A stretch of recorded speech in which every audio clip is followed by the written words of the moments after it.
मेरे माँ बाप की शादी नहीं होती तो हम पैदा नहीं होते। मेरे माँ और बाप दो लोगों की शादी हुई और ऑब्वियसली शादी होने के बाद जो वो किए होंगे उसके चलते हम पैदा हुए हैं। मिथिला के जो लोग होते हैं वो राम जी को गाली देते हैं, पता है क्यों?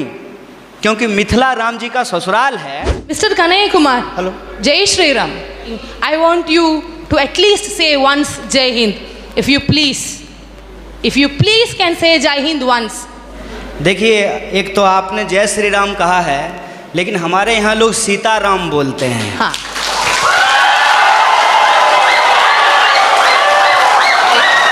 सीताराम।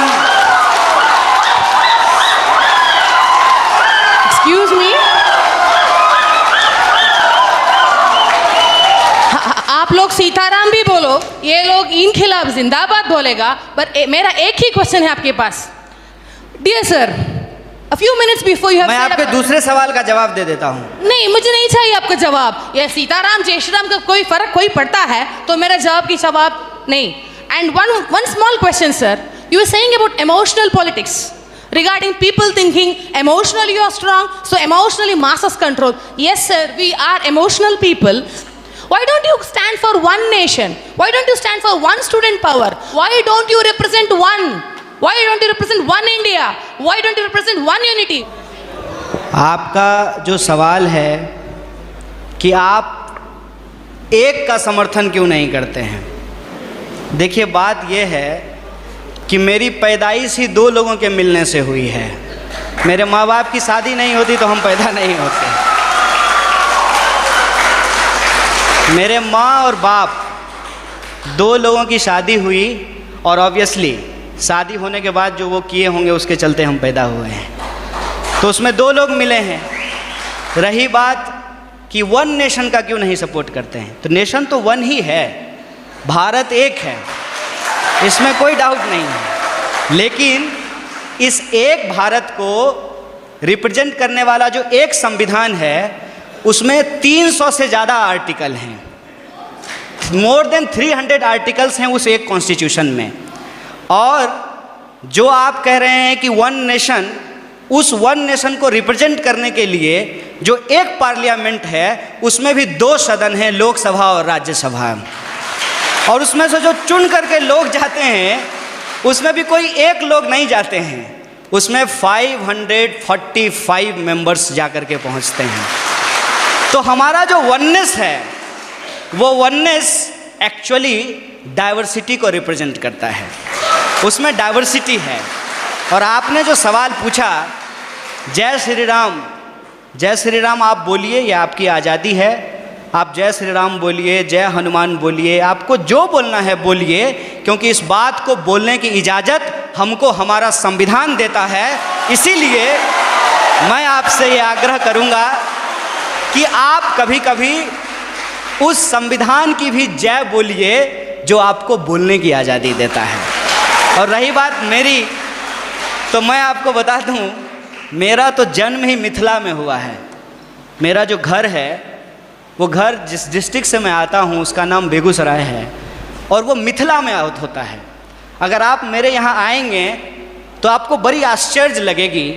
हमारे गांव में हर साल ये जो अगहन का महीना होता है हिंदी का, उसमें अयोध्या से बारात आती है और लड़के आते हैं बाराती बन करके, और राम लक्ष्मण आते हैं बर बन करके।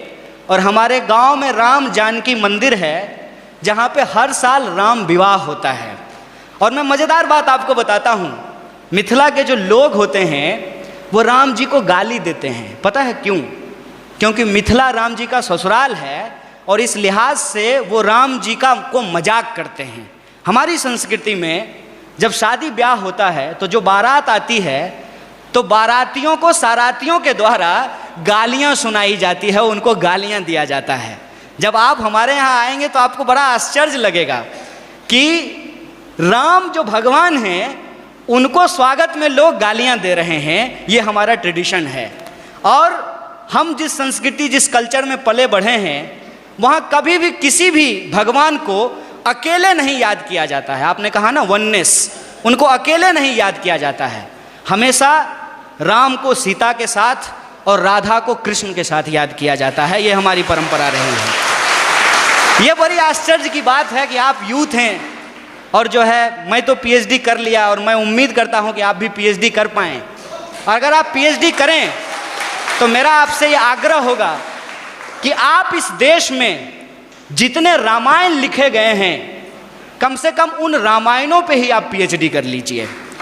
और मैं आपको बताता हूं कि हिंदुस्तान में कम से कम 300 से ज़्यादा रामायण लिखे गए हैं, मोर देन 300।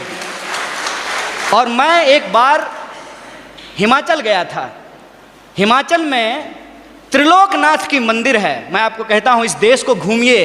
यह देश इतना शानदार है कि आप इसकी कल्पना नहीं कर सकते हैं। और आपको कई बार अपने आप को छोटा और तुच्छ महसूस होगा कि हम कितना तुच्छ हैं इस देश के सामने।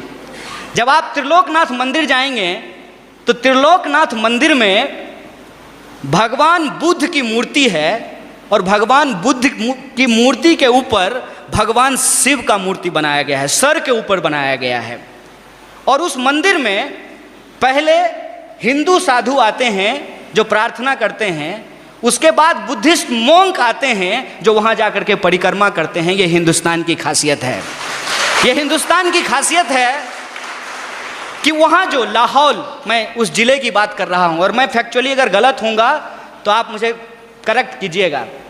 लाहौल ज़िले में जहाँ ये मंदिर है वहाँ की जो भाषा है लाहौली, वहाँ का जो रामायण है जो लाहौली भाषा में लिखी गई है, उस रामायण में सीता का अपहरण रावण नहीं करते हैं, बल्कि रावण सीता के पिताजी हैं। उस रामायण के हिसाब से सीता एक्चुअली रावण की बेटी है लाहौली रामायण के हिसाब से, और राम ने प्रेम विवाह करके सीता से शादी कर ली, इसलिए रावण और राम का युद्ध होता है। ये हिंदुस्तान की खासियत है।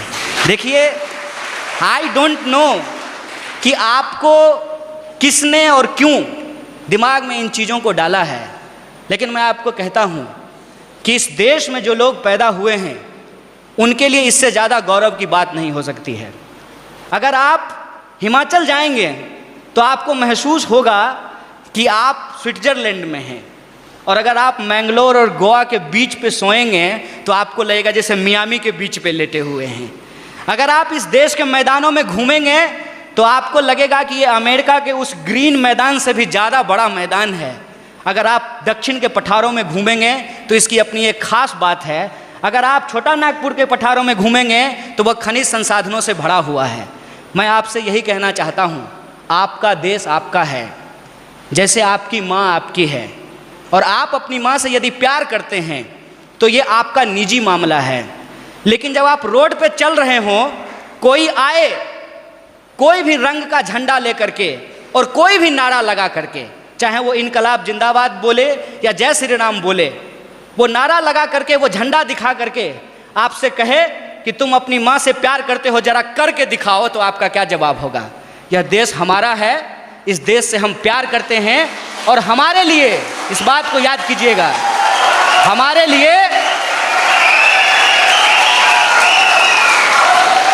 लिए प्यार नुमाइश की चीज़ नहीं है। हम प्रेम करते हैं और अपने दिलों में लेकर के घूमते हैं। बहुत बहुत शुक्रिया, बहुत बहुत धन्यवाद।